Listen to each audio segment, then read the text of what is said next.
먼저 이 중요한 시기에 중요한 현안을 두고 이렇게 포럼의 기회를 만들어 주신 우리 승명호 한국일보 회장님 감사드립니다. 사실 이 한반도를 둘러싼 환경이 매우 엄중합니다. 아까 아나운서께서 말씀하셨지만 한국과 일본의 관계는 정말 가깝고도 먼 그런 관계인데 점점 멀어져 가고 있는 이 현실이 매우 안타깝습니다. 이게 결코 양국 모두에게 도움이 되지 않는 길인데 그 길을 계속 가야 한다는 사실이 매우 안타깝고 언젠가는 반드시 이 점점 멀어져 가는 이 길을 이제 가까이 갈 수 있는 또 미래지향적인 관계로 바꿔 나가야 될 것 같습니다. 저는 국가가 하는 외교에 있어서 가장 중요한 원칙은 국민을 중심에 두고 또 실용적으로 해야 된다라고 생각합니다. 당연히 각 국가들은 국제관계를 규율하는 국제법이라고 하는 게 있긴 하지만 실제로는 현실적 이익에 따라 움직이는 것이기 때문에 어제의 적이 오늘의 우방이 되기도 하고 오늘의 우방이 언제 적으로 돌변할지 모르는 이 상황에서 중심을 잃지 않고 국익 중심의 사고를 또 균형적인 사고를 해야 된다라고 생각합니다. 저는 한일 관계에 대해서 많은 논란들이 있지만 이 두 가지 점은 분명히 해야 된다고 생각합니다. 각각의 국가와 국가의 관계, 또 국민과 국민의 관계, 즉 일본 국민과 한국 국민의 관계, 현실을 장악하고 있는 일본 현실 정치와 또 한국 현실 정치의 관계는 구분되어야 된다라고 생각합니다. 그래서 역사 문제라든지 또는 영토 문제와 같은 이런 주제들은 단호해야 되겠죠. 이거는 국가 주권에 관한 문제이기도 하고 또 양국의 미래를 위해서 반드시 엄정해야 될 영역이니까 당연합니다만 또 한편으로는 말씀드린 것처럼 사회 경제적인 교류 협력은 계속 확대 강화하는 것이 양국 국민에게 양 국가에게 모두 이익이 된다는 것입니다. 그래서 저는 김대중 오부치 선언에 한일 관계의 미래 설계가 들어있다라고 생각합니다. 과거를 직시하고 또 현실을 인정하고 그러나 미래지향적으로 양국에 모두 도움되는 방향으로 가야 한다는 것은 분명합니다. 마침 전 세계적으로 이 동아시아를 둘러싸고 특히 한반도를 둘러싸고 이제 현실 권력의 교체가 이루어지고 있습니다. 이제는 국가의 이익 그리고 국민의 더 나은 삶을 위해서 현실 정치 권력들이 조금 더 양보하고 인정할 건 인정하는 토대 위에서 정말로 미래지향적인 새로운 관계를 맺어 나가야 된다라고 생각합니다. 사실 최근에 그 종전선언과 관련해서 여러 가지 논란들이 있습니다. 이 한반도의 전쟁 상태는 계속되고 있습니다. 정전 중인 것이죠. 이 전쟁 상태는 어떤 이유를 대더라도 빨리 끝내야 합니다. 그거는 어떤 정치적 이유를 들어서라도 종전선언 자체를 막을 수는 없는 겁니다. 막아서는 안 되는 것입니다. 저는 일본 정계는 그런 주장을 할 수 있다고 생각합니다. 일본의 국익에 부합할 테니까요. 그러나 우리 입장에서는 명확하게 이 정전 상태를 종전 상태로 바꾸고 다시 평화협정을 넘어서서 상호 공존하고 또 서로 도움이 되는 공동 번영의 관계로 발전해 나가야 되는 것입니다.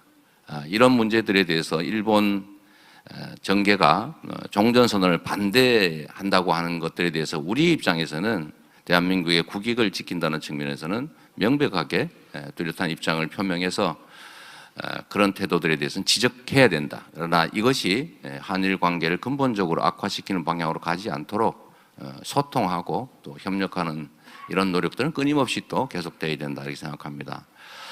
한일 관계의 바람직한 미래를 위한 오늘의 포럼 다시 한번 축하드리고 우리 승명호 회장님과 또 코라시아 포럼 사무국 관계자 여러분께 다시 한번 감사하다는 말씀드립니다. 고맙습니다.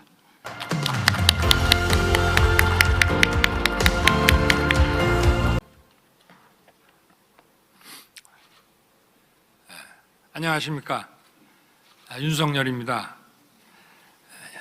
2021 콜아시아 포럼 개최를 진심으로 축하드립니다. 오늘 이 포럼의 주제가 신한일 관계입니다.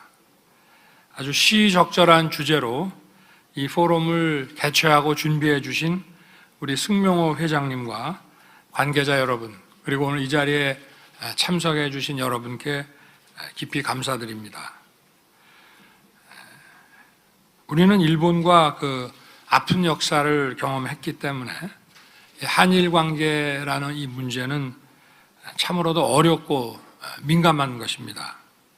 1965년 한일 수교 이후 우리나라는 일본과 설린 우호 관계를 맺기 위해 노력을 해왔습니다.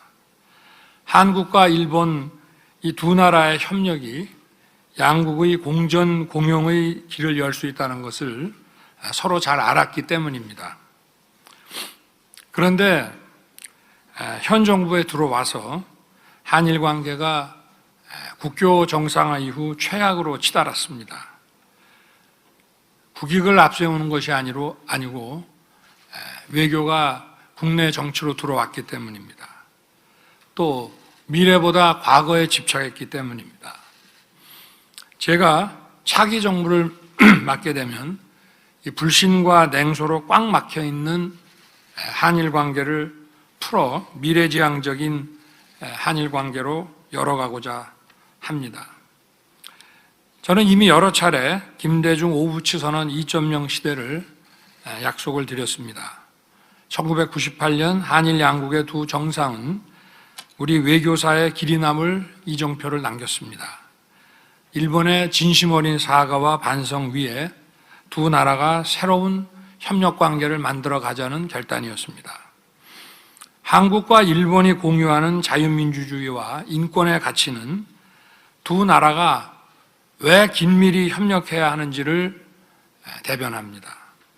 나아가 한미일 3국 안보 협력이 원활히 이루어질 때 한반도와 동북아의 평화도 한층 촉진될 것입니다. 저는 한일 양국 지도자의 셔틀 외교 채널을 조속히 열고자 합니다. 언제라도 무슨 얘기든 서로 마음을 열고 소통할 수 있어야 합니다. 과거사 문제를 그냥 덮어두고 가자는 것은 아닙니다.